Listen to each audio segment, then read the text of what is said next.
Hi!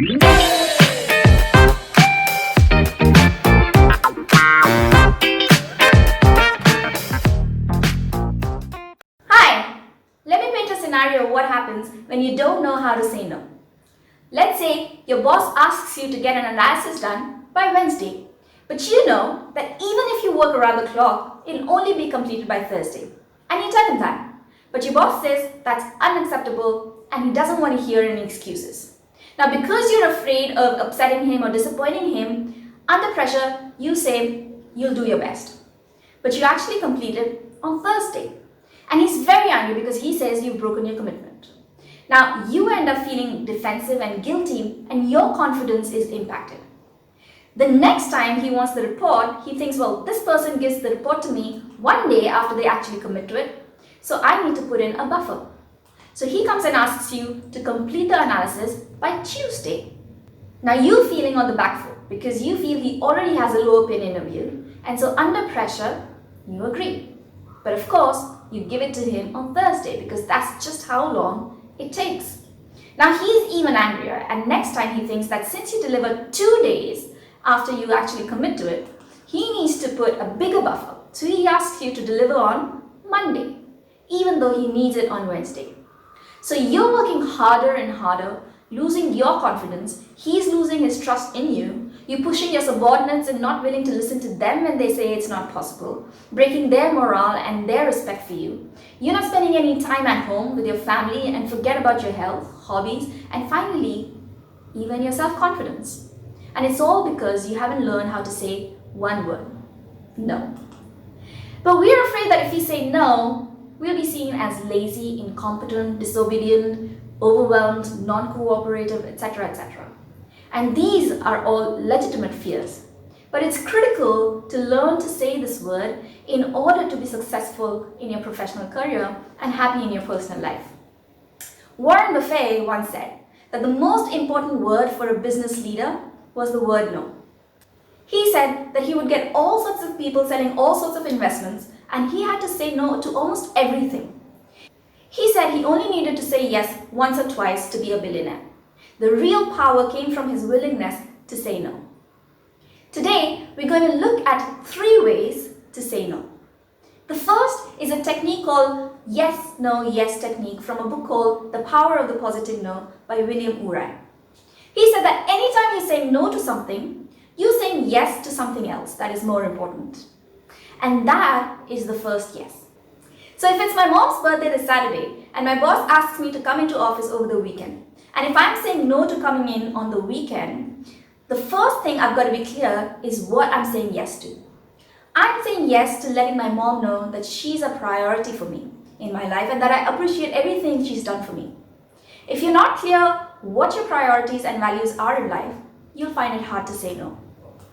If you say no to a promotion to a subordinate, what you're really saying yes to is working in a high-performance team.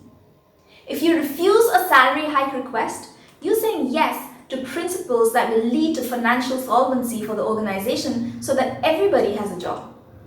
If you refuse to let your children have another chocolate cake, you're saying yes to their health. If you refuse an unrealistic timeline from your boss, you're saying yes to creating a work-life balance that will keep the best people in your team staying in the company for the long term.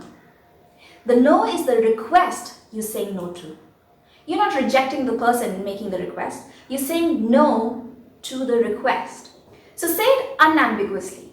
Because if you say, I'll try or I'll do my best, then people could interpret it as a yes and treat it as a broken agreement if you don't follow through.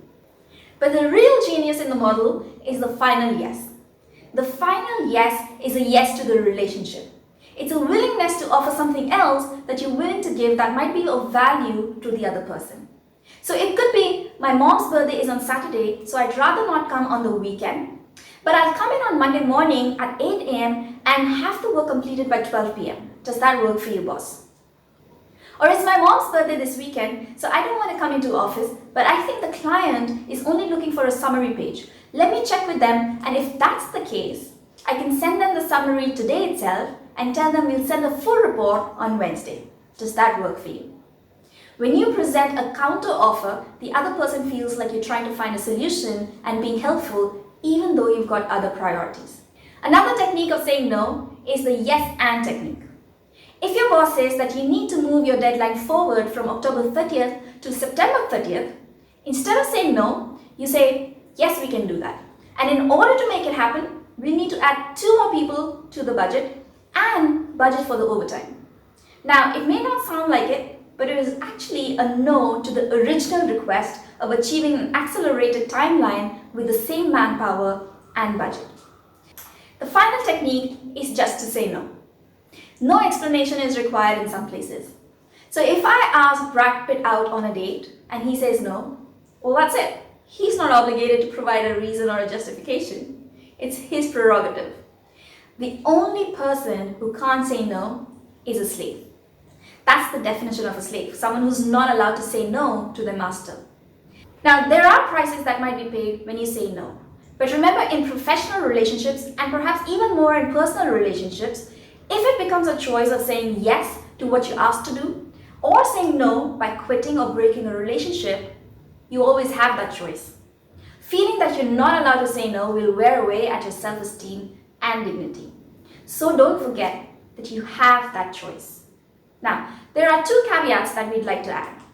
You might say no to a target because you're not sure that you can achieve it. And you're afraid that if you say yes and don't deliver, then you're making false promises. But missing a target is not the same thing as making a false promise. A target is aspirational. The only people who will never miss their targets are people who play very safe, take very safe targets. Saying no to a commitment that you know you can't keep is being honest. Saying no to a target that you're not 100% sure you can achieve is playing safe. And that may not work as well in terms of how you're perceived in a high-performance organization. The second thing is that if you're saying no because you think it's not possible to achieve an objective in the timeline with the budget you have, then you need to have done rigorous calculation and scheduling so you can prove it with granular details if requested. If you're saying no because you think something is impossible and other people think it is possible, but you're just not stretching yourself, then you will lose your credibility. So say no, but after you've done your homework so you can be sure of what you're saying.